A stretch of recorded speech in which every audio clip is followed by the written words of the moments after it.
Bismillahirrahmanirrahim. Alhamdulillahirabbil alamin wassalatu wassalamu ala nabiyyina Muhammadin wa ala alihi wa sahbihi ajma'in wa sallama tasliman katsira ila yaumil wa ba'd. Kita lanjutkan di dalam membahas bab an-nasakh.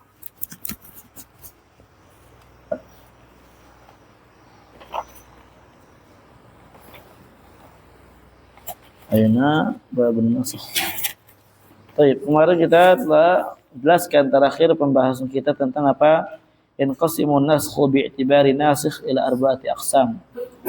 Nasakh kalau ditinjau daripada an-nasikh yang menghapus, maka dia terbagi menjadi 4 bagian. Yang pertama, naskh Quran bil Quran. Al-Quran dinasakh dengan Al-Quran. Contohnya 2 ayat musabarah. Yang kedua, naskhul Quran bi sunnah. Al-Quran dinasakh dengan sunnah, akan tetapi apa? Kemarin kita telah tahrir pendapat para ulama, na'am, bahwasanya hal ini tidak ada. Tidaklah Al-Quran dinasakh dengan sunnah, melainkan di situ juga ada Al-Quran juga, ada ayat yang menunjukkan bahwasanya ini adalah nasikh buat ayat yang lainnya. Kemudian yang ketiga, naskhus sunnah bil Quran. Ya, dinasakhnya sunnah dengan Al-Quran. Contohnya adalah naskhu istiqbal Baitul Maqdis tsabit bi sunnah, yaitu apa? Menghapus hukum kiblatnya seorang kaum mukminin, ya, kiblatnya kaum mukminin ke Baitul Maqdis, yang mana pada saat itu tetapnya hukum kiblat kita ke Baitul Maqdis dengan sunnah Nabi sallallahu alaihi wasallam. Dihapusnya dengan apa? Istiqbalil Ka'bah, ya, tsabit bi qouli ta'ala, yang mana hukum sekarangnya adalah kiblat kaum mukminin ke Ka'bah, yang mana telah ditetapkan oleh Allah Azza wa Jalla dengan firman-Nya, "Fawalli wajhaka syatral masjidil haram wa haitsu ma kuntum fawallu wujuhakum syatrah." Nah, Rabi', yang keempat, naskhu sunnah bis sunnah. Ini kemarin terakhir ya. Sunnah dinasakh dengan sunnah. Wa mithaluhu qauluhu sallallahu alaihi wasallam, di antaranya adalah na'am, hadis dari Nabi sallallahu alaihi wasallam, kuntu nahaitukum 'anil nabid fil aw'iyah. Dulu saya melarang kalian untuk kalian minum nabid, ya, nabid yang dia itu diletakkan di aw'iyah. Aw'iyah ini adalah sebuah bejana, nanti kita akan jelaskan, ya, sebuah wadah, nanti kita jelaskan.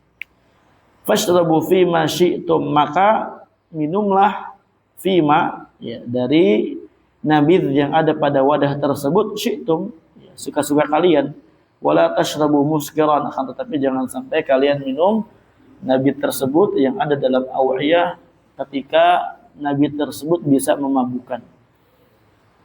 Hadis ini adalah nasikh daripada hadis yang sebelumnya yang telah ditetapkan oleh Nabi sallallahu alaihi wasallam, bahwasanya dahulu Nabi SAW melarang seorang sahabat, ya, melarang para sahabat untuk minum nabidh. Apa nabidh? Nabidh jangan jelaskan di sini. An-nabidh minan nabidh. Nabidh itu dari kata an-nabidh, wa huwa tarku. Maknanya adalah at-tark, meninggalkan. Wal maqsudu, ya, maksudnya apa di sini? Mayun qa'u minats thimar.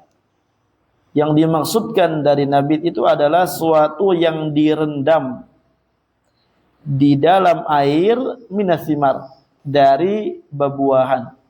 Kazabib, seperti zabib. Apa arti zabib? Kismis, ahsan.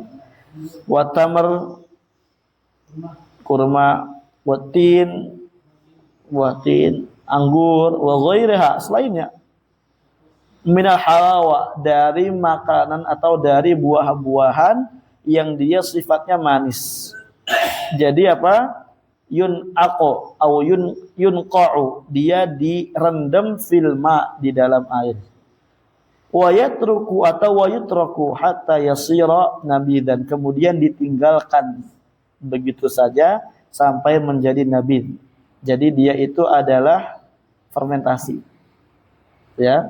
Minuman fermentasi dari buah-buahan yang manis yang direndam di air beberapa hari. Paham?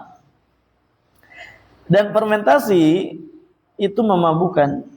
Ya, antum merendam nih umpamanya buah apa, kurma, lama di air. Nah, di manapun itu, di antaranya di WA. WA itu wadah bejana apa namanya? Wadah yang biasanya dari kulit. Nah, kalau direndam maka dia dapat memabukkan. Bisa dipahami ya? Nah, itu namanya nabid. Makanya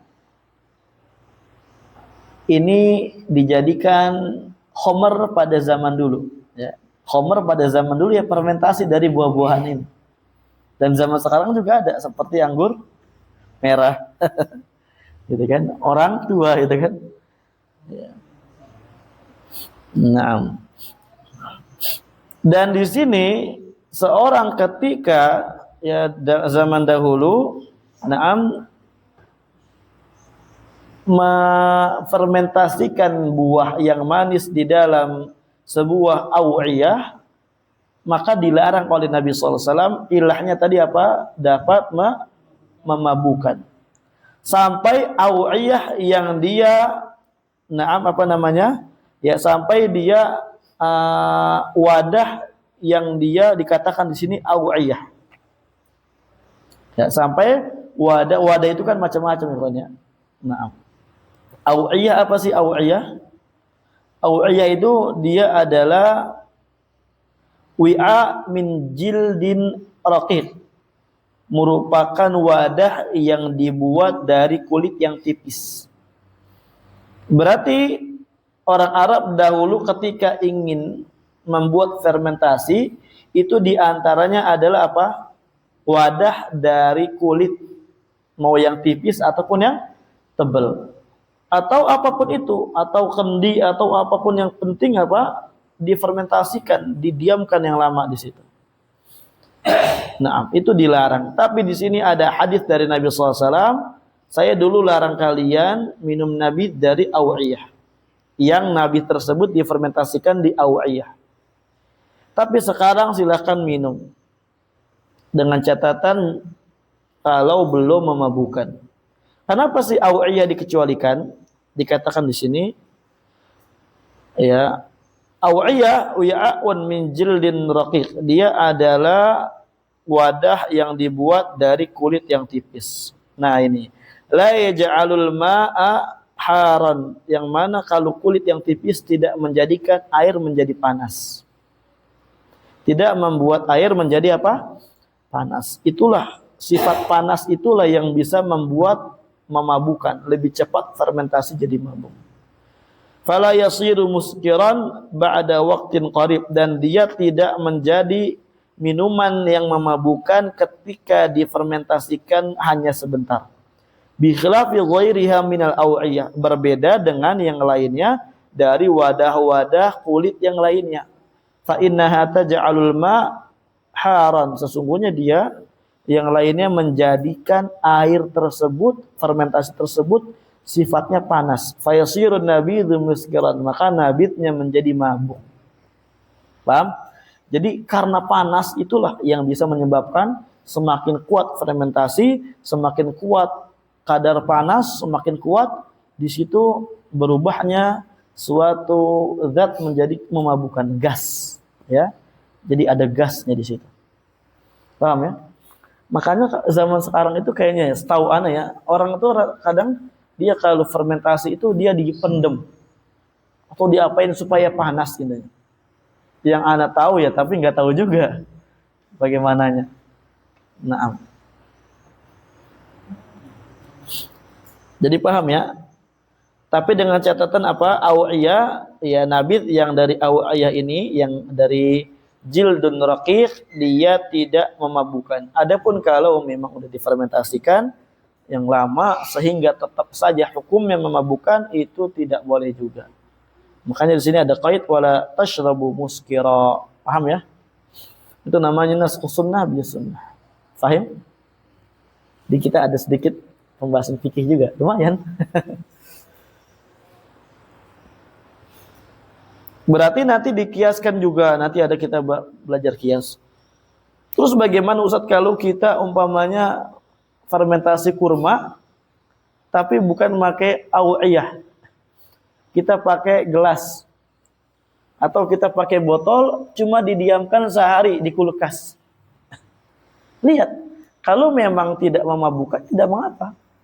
Di blender didiamkan, nanti pakai air es, pakai es batu, enak. Anda pernah coba? Tapi nggak memabukkan, bukan yang memabukkan. Anda pernah coba menggunakan kurma sukari? Anda dulu pernah beli kurma sukari 3 kilo. Kalau pagi dulu kan Anda pas ngajar di sana nggak makan, jarang makan, jadi makan kurma aja. Kurma, lama-lama bosan juga, akhirnya makan juga gitu kan. Kemudian kurmanya nggak ditaruh kulkas kan, jadi dia namanya kurma basah, agak jamur-jamuran gitu kan. Jamurnya kita ilangin, masih banyak. Kemudian kita jadikan jus kurma. Kita hancur-hancurin kurma, dianu pakai es. Ada yang didiemin, ada yang langsung diminum. Itu enak, segar. Ya, tidak memabukkan. Paham ya? Tidak apa-apa, selama diminumnya tidak mabuk. Kan ilahnya apa? Mabuk. Baik, lanjut. Hikmatun naskhi. Sekarang kita berlanjut kepada hikmah an-nasakh.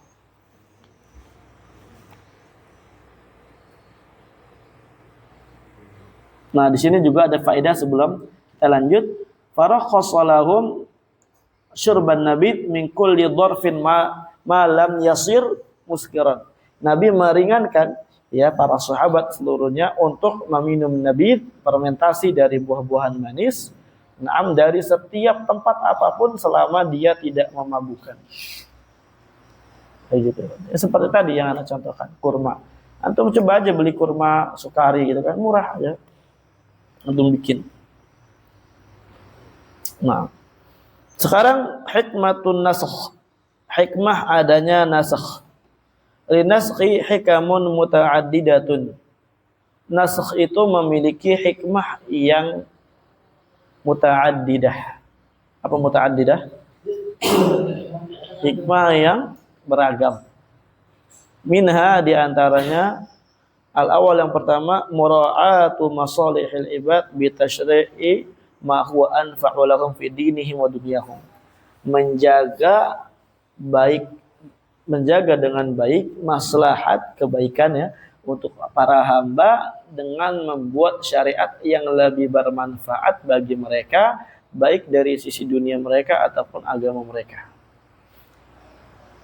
Kedua, at-tatawwur fi tasyrih hatta yablughal kamal. Ya, bertingkat-tingkat di dalam mensyariatkan, ya, ada tahapan di dalam mensyariatkan sehingga sampailah ke derajat al-kamal, sempurna. Seperti contohnya apa?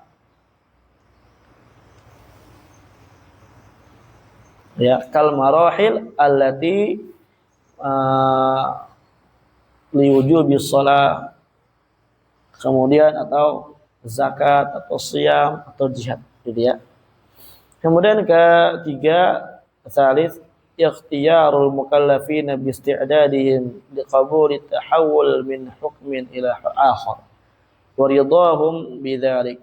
Ya, ikhtibar sebagai ujian bagi para mukallafin bi isti'dadihim, untuk mereka bisa bersiap-siap diri liqabul tahawul min hukmin ila akhar.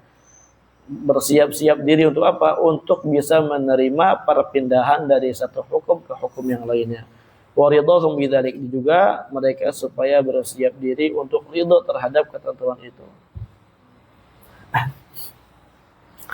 Kemudian ikhtiyarul mukallafina biqiyamihim biwadhifati syukri idza kana nasakh ila akhaf. Nah, sekarang ini adalah ujian bagi seorang hamba mukallaf untuk dia memunculkan atau menegakkan rasa syukur mereka kepada Allah Azza wa Jalla ketika nasakhnya itu kepada syariat yang lebih ringan. Ketika dinasakhnya kepada apa? hukum yang lebih ringan bagi mereka, maka mereka wajib bersyukur. Seperti contohnya apa kemarin? Iddatul mutawaffa ya. Idda al mutawaffa anha ya min sanah ila arba'ati ashhur. Ya, arba'ati ashhur wa asyra. Ini kan perempuan kalau setahun berat sekali kan? Jadinya 4 bulan, 10 hari. Kemudian juga apa? Ayat tentang apa? Ya, itu tentang puasa. Coba untuk puasa. Bukanya cuma maghrib, nggak ada yang puasa kayaknya. Nggak sahur, yang sahur aja kadang tidur doang Ramadan karena lemes gitu. Lemes gitu katanya. Apalagi kalau nggak sahur gitu kan. Cuma maghrib buka, ya nggak bisa kita. Maka wajib berapa dulu? Bersyukur. Apa?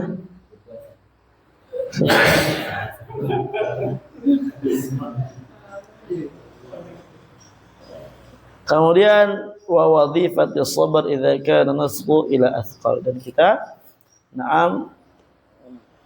bersabar seorang hamba ketika nasahnya kepada hukum yang lebih berat lagi. Contohnya seperti apa? Awalnya puasa itu khiyar, sekarang jadi wajib. Sabar. Ya kalau dulu khiyar kayaknya orang zaman sekarang nggak ada yang puasa. Iya. Kayaknya nggak ada. Paling sedikit dari manusia yang puasa di Indonesia maksudnya. Sedikit lah. Hanya berapa persen. Yang diwajibkan aja nggak banyak nggak puasa ya nggak? Buka diem-diem. Zaman kecil gitu kan, buka diem-diem, bohong. Atau sebagian santri ketahuan ustadznya mah puasa, ternyata di belakang nggak puasa. Ya Allah, santri loh. Puasa Ramadan. Dul.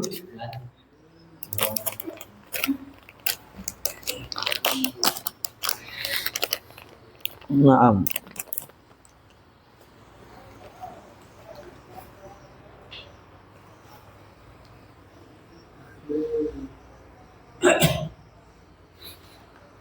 Taib, nasil.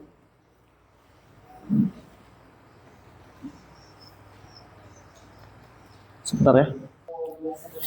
Kita lanjut lagi berarti. Sekarang sudah selesai pembahasan tentang nasakh. Kita lanjut ke babul akhbar. Ya, babul akhbar ini adalah bab yang sebenarnya kaitannya dengan ilmu mustalahul hadis, gitu kan. Alhamdulillah kita udah selesai satu kitab. Jadi kita di sini insyaallah ana rasa lebih mudah, ya. Inilah cocoknya gitu kan dibarengin mustalah hadis, usul fikih sama qawaid fikih, sebenarnya harus dibarengin lebih bagus. Dibarengin ya, antum ya. Sekarang lagi qawaid ya. Alhamdulillah.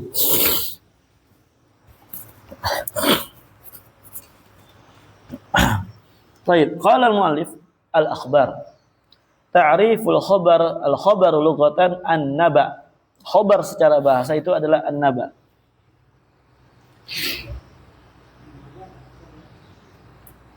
Jadi, dan ini ada ta'liq di sini, wa ma yunqal wa yutahaddatsu bihi wa arrafahu al-musannif bin naba. Nah, khabar itu adalah suatu yang dinukilkan dan suatu yang dibicarakan, dan musannif secara bahasa memberikan definisi dengan an-naba. Wa farraqa ar-Raghib al-Asfahani bainal khabar wan naba. Adapun ar-Raghib al-Asfahani dia membedakan antara khabar dan naba. Nah, apa perbedaannya? Bi anna naba huwa al-khabar dzul faidah al-'azimah alladhi yahsulu bihi ilmun aw dhannun.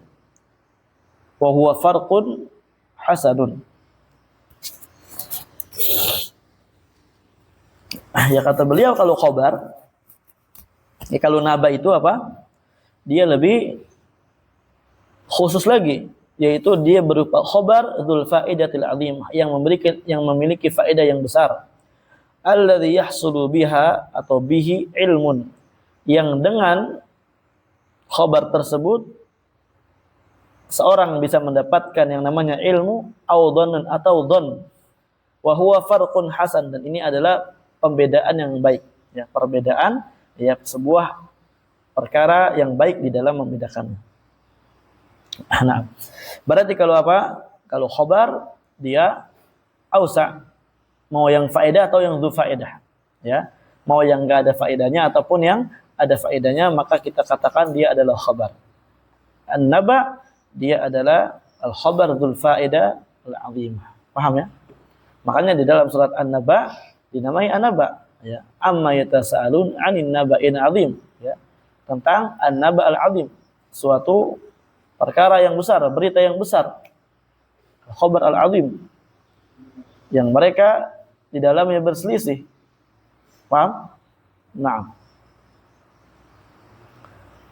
Al-murad bihi huna, tapi yang dimaksud akhbar di sini adalah ma'udhifa ila Nabi sallallahu alaihi wasallam min qaulin aw fi'lin aw taqririn aw wasfin.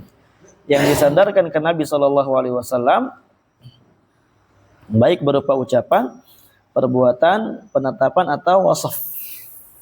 Naam.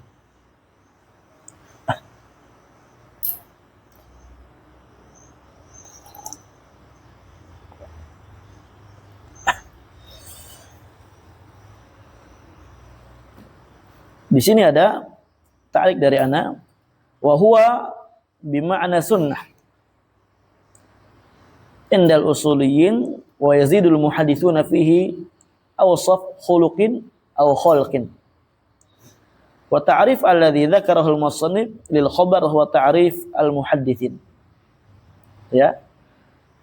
Sebenarnya definisi di sini apa? Maknanya sunnah menurut para ulama usul. Adapun ulama muhadditsun mereka menambahkan awsaf al-khulqi dan khalqi. Berarti definisi yang dibawakan di sini apa? Definisi yang dibawakan di sini, na'am, dia definisi al-khabar indal muhadditsin. Paham? Definisi khabar atau hadis indal muhadditsin. Kenapa? Karena adanya wasfin. Adapun kalau indal usuliyyin, al-akhbar indal usuliyyin ma'udhifa ila Nabi SAW min qaulin aw fi'lin aw taqririn. Cukup. Ya, jadi cuma 3 dia. Jadi dia cuma apa? Cuma 3. Pembatasan para ulama usul, na'am, hanya kepada qaulin Nabi, fi'lin Nabi sama taqririn Nabi. Kenapa dibedakan? Dijelaskan di sini, wa inna ma yaqtasirul usuliyuna 'alal qaul wal fi'li wat taqrir li'annaha madarul ahkam allati tustafadu minha. Kenapa? Karena para ulama usul, ya, tersalah terjemah. Alasan para ulama usul mereka mencukupkan dengan qauli, fi'li dan taqriri karena ini semuanya adalah madarul ahkam atau madarikul ahkam. Madarikul ahkam, tempat di mana hukum itu diambil. Ya, tempat di mana hukum itu apa? Diambil. Allati tustafadu minha, yang mana hukum tersebut dapat kita ambil faedahnya daripada 3 perkara itu. Jadi hukum diambil dari fi'li an-nabi, dari qaulin nabi, dari taqririn nabi. Bi khilafil wasfi, berbeda dengan sifat khuluqiyah atau khalqiyah. Naam. Ka wasfi hajibihi. Ya, seperti apa?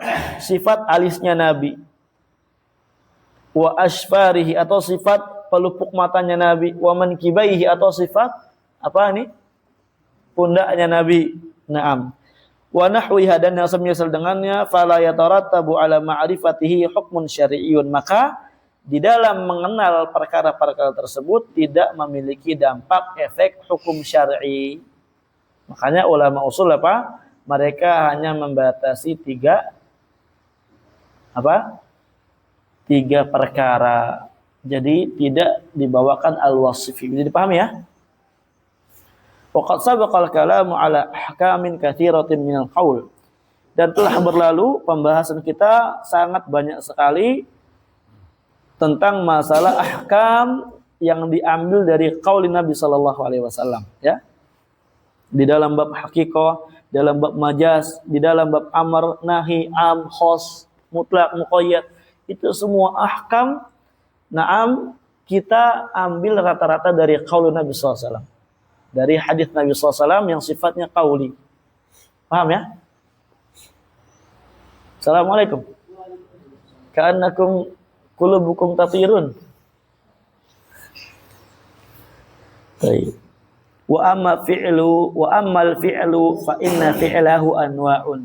Adapun akhbar yang kita ambil dari akhbar tersebut perbuatan Nabi Shallallahu Alaihi Wasallam untuk menjadi sumber hukum, maka sebelum kita ambil kita pahami fi'il Nabi itu ada banyak jenisnya. Ya, ada beragam. Tidak semua perbuatan Nabi dapat kita ambil menjadi hukum. Paham ya? Tidak semua perbuatan Nabi kita ambil menjadi apa? Hukum. Ini di sini disebutkan secara ringkas sebenarnya. Nanti insya Allah kalau kita memang dibutuhkan untuk kita mengambil ke kitab yang syarah kemarin, ya kita butuhkan, kita ambil ya. Kita baca dulu di sini. Al-awwalu, yang pertama, ma fa'alahu bi muqtadal jibilliyah. Perbuatan Nabi SAW yang mana beliau melakukannya memang konsekuensi daripada al-jibiliyah. Apa jibiliyah? Bawaan, fitrah, naluri seorang manusia. Ya, bawaan atau fitrah manusia, seperti makan, seperti minum, ya, kal akli wa syurbi wa naum, seperti tidur. Fala hukma lahu fi dzati, maka di dalam zat perbuatan ini tidak kita ambil padanya hukum, karena tidak ada hukum di dalamnya. Naam. Dikatakan oleh Syekh Al-Utsaibi hafizahullah, fala 'alal aula an yuqala, mungkin lebih utama lagi diucapkan fa mubahun fi haddi dzatihi, maka semuanya ini adalah perkara mubah, ya, fi haddi dzatihi, di dalam batasan yang ada pada zatnya. Jadi al-aqal mubah, syurub mubah, naum mubah. Paham ya? Itu lebih utama daripada fala hukma lahu, karena nanti yang mubah terkadang ada hukumnya enggak? Terkadang yang mubah ada hukumnya, masalahnya gitu. Sebagaimana al-wasailah ahkamul maqasid. Nah, di situ terkadang dari yang mubah bisa ma'murun bihi atau semisalnya. Sebagaimana nanti yang dijelaskan oleh beliau. Nah, makanya al-aula dikatakan famubahun fi haddi dzatihi. Akan tetapi beliau di sini husnudzon dengan mu'alif. Ya, beliau membuat takwil. Dikatakan di sini lakin, akan tetapi la'allahu arada biqauli, mungkin yang beliau maksud dengan ucapannya apa? Annahu baqin 'alal bara'ah al-asliyah. Mungkin apa? Ya, namanya muqtadha jibiliyah itu adalah perkara yang tetap di atas al-bara'ah asliyah. Apa bara'ah asliyah? Terlepas, ya, suatu yang terlepas, bukan tanggung jawab kita, bukan kewajiban kita, asliyah, secara asal. Karena secara asal manusia bara'ah asliyah, tidak memiliki kewajiban. Paham? Tidak ada kewajiban kecuali sampai datangnya dalil. Nah, itu namanya al-bara'ah asliyah. Walakin, akan tetapi qad yakunu ma'murun bi, kembali ke kitab. Fala hukma lahu fi dzati, maka tidak ada hukum pada muqtadha jibiliyah, na'am, di dalam zat yang dilakukan tersebut. Walakin, akan tetapi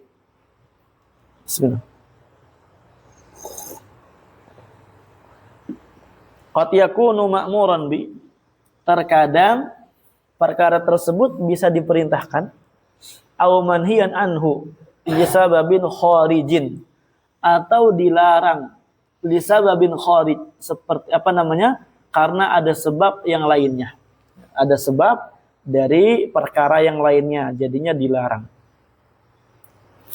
Paham ya? Seperti contohnya apa? Makan racun. Apa hukumnya makan racun? Haram, ya, karena di dalamnya mudarat. Makan tanah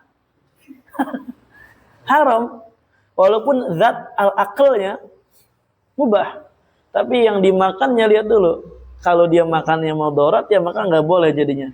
Sebab khariji yaitu mudarat. La darar wala dirar. Atau dia kalau nggak makan mati. Apa hukum makan bagi dia? Wajib jadinya. Paham ya? Itu maksudnya kata beliau qad yakunu ma'muran bi aw manhiyan anhu li sababin. Walaupun ada rinciannya lagi banyak ikhwan, tapi di kitab syarah. Kita lanjut aja dulu. Supaya ini cepat selesai nanti kita ke warokat. Sebenarnya bagusnya bukan warokat gitu ya. Langsung ke Takribul Fusul itu, syarah yang itu. Itu tebel tuh lumayan. Habis itu baru Mukhtasar Raudhah. Itu lebih bagus gitu kan. Kalau antum mau, antum cetak bukunya gitu kan, umpamanya berapa duit paling 30.000 nyetak. Kalau mau Takribul Fusul ala latabil usul min ilmil usul. Kalau mau, satu jilid segini aja dia bukunya. Tapi tebal, syarah usul min ilmil usul. Takribul Usul ala lataifil usul min ilmil usul. Baru setelah itu baru kita ke Mukhtasar Raudhah. Tebal, Mukhtasar Raudhah segini kayaknya.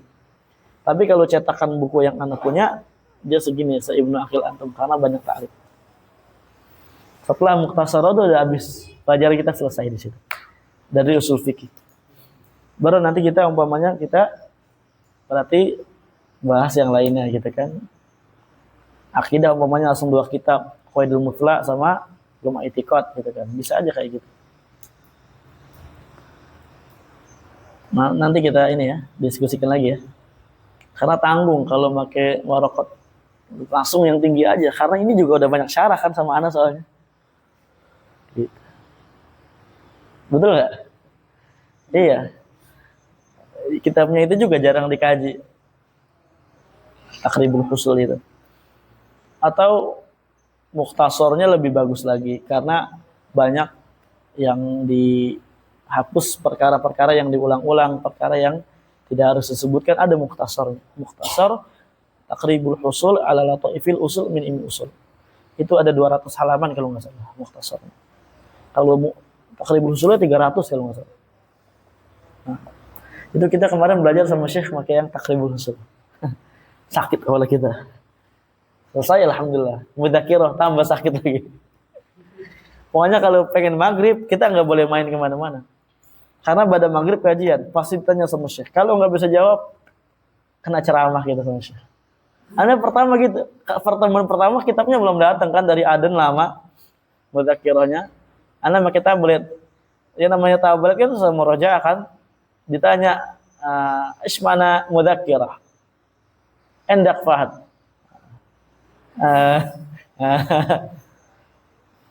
Kayak ada buat minum roja kata-kata.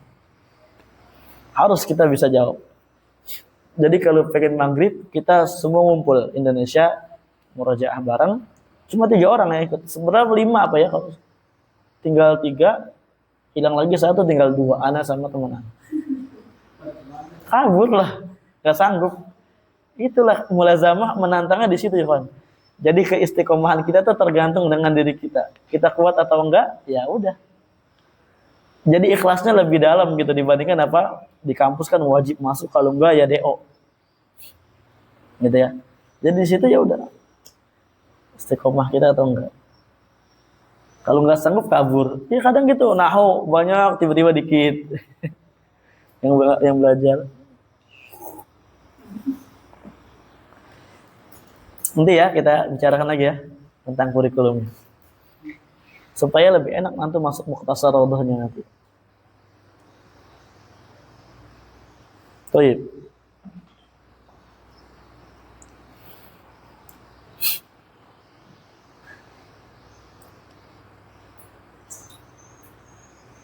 Walakin akan tetapi qad yakunu ma'muran bihi aw manhiyan anhu li sababin. Terkadang ya muqtada jibiliyah ini apa diperintahkan atau dilarang karena adanya sebab. Wa qad yakunu lahu sifatun matlubatun. Terkadang juga na'am al-af'al al-jibiliyah na'am dia adalah sifat yang dituntut untuk dilakukan. Suatu sifat yang dituntut untuk dilakukan. Contohnya misalkan apa? Kal aqli bil yamin, seperti makan dengan tangan kanan. Ini apa? Dituntut untuk kita lakukan. Ya. Kata Nabi SAW apa? la ta'kul kul biyaminih, gitu kan? Nah, fa inna syaitan gitu ya, ya'kul wa yashrabu bishimali. Nah, makan dan minumlah dengan tangan kananmu, karena syaitan itu makan dan minum dengan tangan kirinya. Itu dituntut. Dan itu haram berarti, karena di situ ada apa? Yudammu fa'iluhu, pelakunya dicela seperti syaitan. Berarti di situ an-nahyu, na'am, di sini ditahrim.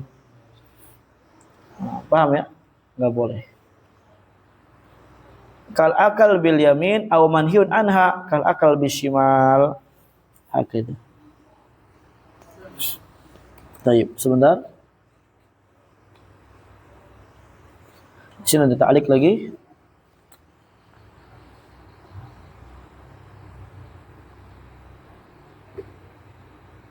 Oh, di sini ada penjelasan lebih lanjut tentang af'al jibiliyah. Di sini ana bawakan ta'liqnya, wal fi'lul jibili, al fi'lul jibili itu adalah wal fi'lul ladzi yasduru 'anin nabi sallallahu alaihi wasallam. Perbuatan yang dia muncul dari Nabi sallallahu alaihi wasallam. Wa huwa ma yahtajuhu al-bashar 'adatan. Yaitu adalah perbuatan yang memang secara adat dibutuhkan oleh manusia. Perbuatan normal manusia, min harakatin aw sukutin, baik dia bergerak atau dia diam, au naum atau tidur, au akal au syarab. Ya. Manusia, gitu kan. Dia kan Nabi kan makan, Nabi minum. Innama ana basyarum mithlukum, gitu kan. Sesungguhnya saya itu makhluk sama kayak kalian. Jadi Nabi itu sama makhluk kayak kita. Wala yuqsadu bihi at-tasyri', yang mana dari perbuatan tersebut tidak dimaksudkan oleh Nabi SAW untuk melakukan atau memunculkan syariat baru, bukan untuk memberikan syariat. Bal huwa minal umuril mubahah allati la tu'alliqu biha hukmun syar'i, atau la tata'allaq gitu ya biha hukmun syar'in, yang mana dia sebenarnya adalah perbuatan perkara-perkara yang mubah yang tidak ada kaitannya sama sekali dengan hukum syar'i. La ta'alluqa biha hukmun syar'iyyun. Nah, begitu ya. Tidak ada ta'alluqnya sama sekali dengan hukum syar'i. Wa tamyizul fi'lil jibili an ghairihi yumkin mulahadhatul umur atau mulahadhatul umuri taliyah. Cara membedakan al-fi'lul jibili dengan fi'il yang lainnya dari Nabi SAW, mungkin kita bisa memperhatikan beberapa perkara di bawah ini. Al-awwal, yang pertama, tabi'atuhul basyariyah. Perbuatan tabi'ah basyariyah. Nah, tabiat manusia. Ditutup rapat itu. Tutup rapat takutnya keluar. Enggak ya? Berisik. Seperti makan, minum, tidur, ngantuk, gitu kan? Apalagi jalan, gitu kan? Itu namanya tabi'ah basyariyah, tabiat manusia. Kemudian yang kedua, ada muta'alluq bihi bitasyri', tidak ada kaitannya sedikit pun dengan pensyariatan. Fa'alahu Nabi SAW la yaqsidu bihi tasyri', di mana Nabi SAW tidak memaksudkan dari perbuatannya itu ingin membuat syariat. La tartabitu bihi hukmin syar'i, nah gitu ya, tidak ada ikatannya. Ketiga, wujudu qara'in tadulu ala dalik, adanya qarinah yang menunjukkan akan hal tersebut. Naam. Qad tujadu qara'in tadulu ala annal fi'la huwa minal af'alil jibiliyah. Naam. Terkadang didapatkan qarinah yang menunjukkan bahwasanya perbuatan itu dari perbuatan jibiliyah Nabi sallallahu alaihi wasallam. Hakadha ya. Mislu an yakuna al-fi'lu mimma yahtajuhu al-insan 'adatan aw mimma yaf'aluhu an-nabiy sallallahu alaihi wasallam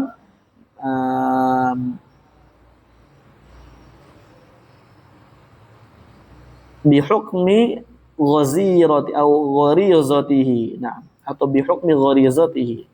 Nah, seperti contohnya apa? Qarinah yang mana dia menunjukkan dengan korina tersebut adalah fi'il jabaliyah, seperti perbuatan manusia, ya, perbuatan yang dibutuhkan oleh para manusia secara adat, sebagaimana tadi kita udah ulang gitu kan. Ada perbuatan tersebut Nabi SAW menggunakan dengan naluri gitu kan. Hakadha. Ini diantara caranya. Dan nanti insya Allah akan lebih jelas lagi ketika kita menjelaskan perbuatan-perbuatan Nabi SAW yang lainnya. Baik. Jadi kesimpulannya apa? Muqtada al-af'al al-jibiliyah tidak kita ambil darinya apa? Hukum syar'i. Hakadha ikhwan. Karena dia mubahun fi dzatihi, adalah perkara yang mubah pada zatnya. Baik, lanjut. Asani yang kedua, ma fa'alahu bihasabil adah, yaitu adalah perbuatan yang dilakukan oleh Nabi sallallahu alaihi wasallam, na'am, karena sesuai dengan adat, ya. Sesuai dengan adat pada zaman itu. Kasifatil libas, seperti apa? Sifat al-libas, memakai baju, ya, sifat memakai baju. Di sini ada ta'liq lagi. Qad yakunu min adati qaumihi annahum yalbasuna al-imama wal izar wal rida wal qamis wal jubbah wal sarawil wal khifaf wal ni'al, gitu kan. Dan terkadang adat suatu kaum, mereka menggunakan baju, atau namanya mereka biasa menggunakan imamah. Seperti di Yaman, adatnya mereka apa? Pakai imamah. Ini tidak bisa diambil darinya hukum. Karena ini apa? Fi'il yang sifatnya bihasabil adat, sesuai dengan adat daripada daerah masing-masing. Di Yaman nih, orang pakai motor nih pakai imamah. Kadang imamahnya dipakai kayak gini, kadang dilipet-lipet gini, kadang digulung-gulung doang, kadang bagaimana, kadang dipakai rapi, kadang. Yang penting mereka pada pakai imamah. Karena adat mereka kayak gitu. Atau izar, sarung. Ya seperti di Yaman, adatnya mereka pakai sarung. Ya, banyaknya orang pakai sarung, jarang pakai celana. Pakainya apa? Sarung. Tapi sarungnya ya kayak sarung anak itu. Ma'waz namanya. Dipakainya kayak gitu. Jadi kebanyakan pakai sarung mereka. Ada juga pakai rida, apa rida? Selendang. Di Yaman juga sama. Ya, kalau di Arab Saudi kayaknya dia pakai imamah, gutroh pakainya ya. Gutroh itu yang kayak imam-imam gitu kan, kayak syekh yang kaku. Itu namanya gutroh. Kemudian izar juga kayaknya di Arab nggak dia pakai sarung, syekh. Lucu sekali ya, bayangin Syekh Abdul Razak pakai sarung. Wih, sarungnya gajah duduk lagi. Ada terkadang sarung Indonesia dipakai orang Yaman, ada aja. Iya, kayaknya orang Arab Saudi nggak ada yang pakai sarung syekhnya. Udah cocok juga. Kalau syekh Yaman cocok-cocok aja, sederhana mereka. Pakai sarung, pakainya kemeja, sarung bawahnya. Kemudian pakai, kadang juga pakai imamah, pakai rida gitu kan. Syekh terkadang gitu pakai kayak panjang gitu kan, kain panjang, libet-libet gini. Udah pakai imamah, libet-libet Iya, kayak Habib Umar gitu. Kan ada di ini kan, kain panjang libet-libet kan, libet sini, libet di sini. Itu kadang syekh pakai kayak gitu. Kayak Habib Umar. Itu adat mereka, itu bukan sebuah ciri khas bahwasanya dia adalah sufi, adalah apa, enggak. Ya, memang adat syekh-syekh salafi juga kayak gitu di sana. Karena kan itu melindungi dari panas dan semisalnya dari debu. Kemudian komis. Komis itu apa? Kemeja. Nah itu, ini kayak di Yaman udah. Di Saudi kayaknya enggak juga ya. Syekh ini apa? Syekh misalkan Syekh Sulaiman Wahyili pakai kemeja. Lucu jadinya kan dibayangin ya kan. Syekh Shalih Fauzan gitu. Lucu banget gitu kan. Tapi kalau Syekh Yaman memang mukanya cocok gitu kan. Enggak tahu kenapa gitu kan. Kan Syekh gitu pakai kemeja. Kadang ya kemeja biasa gitu kan. Enggak ada fadakhera di sana. Tapi bagus-bagus juga gitu kan. Kemeja mereka rata-rata bikin sendiri kan. Meja pakai sarung Yaman. Sarungnya berarti mahal-mahal, 600 juta ada. Sarung Yaman tuh Baru pakai imamah juga mahal. Ada imamah yang kalau ya paling mahal ya 180.000, ada yang 200.000 mungkin ya. Intinya yang kayak punya anak tuh, yang mahal tuh yang fakhomah. Itu. Mereka juga bagus ini apa istilahnya gitu kan. Ada juga terkadang Syekh Yamani yang mereka setelannya Saudi gitu kan.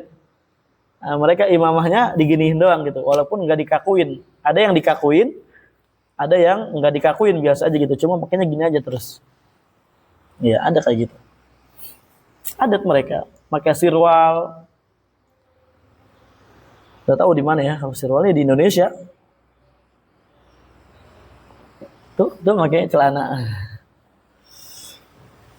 Khifaf, pakai apa khuf. Di Yaman juga gitu.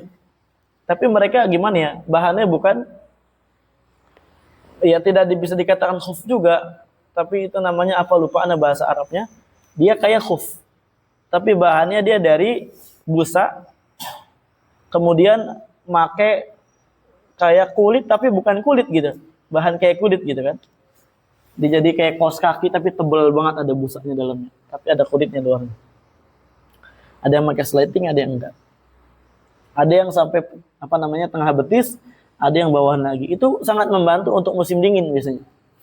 Kan dingin kan di sana kan. Untuk musim dingin biasanya pakai itu. Adatnya. Ya, pakai sendal. Ya, semua kayak kalau sendal adat semua ya. Nggak ada yang nggak pakai sendal. Nah,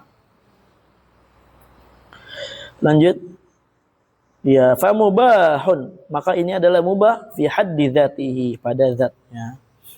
Wa qad yakunu ma'muran bihi aw manhiyan anhu li sababin. Kadang apa? Dia diperintahkan atau dilarang karena adanya sababin khariji. Seperti contohnya apa? Menutup aurat. Menutup aurat suatu yang diperintahkan. Ya, wajib akan. Kemudian juga apa?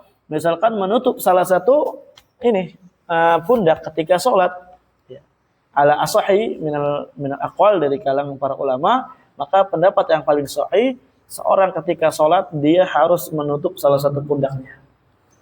Nah, menutup salah satu apa? Pundaknya.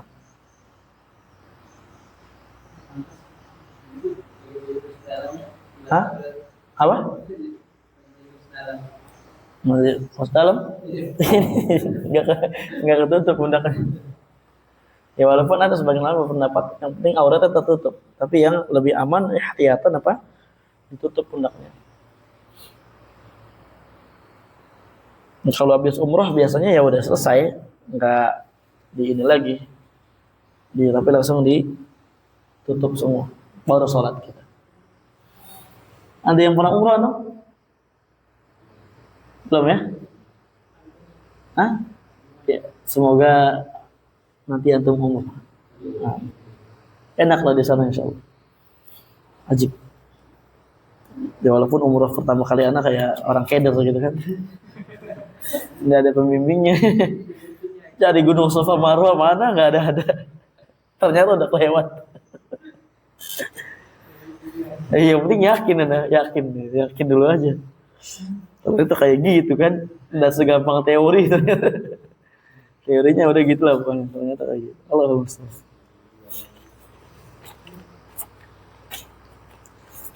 Taib ilahuna. Sedikit tanya jawab mungkin ya, karena kita belum selesai jamnya.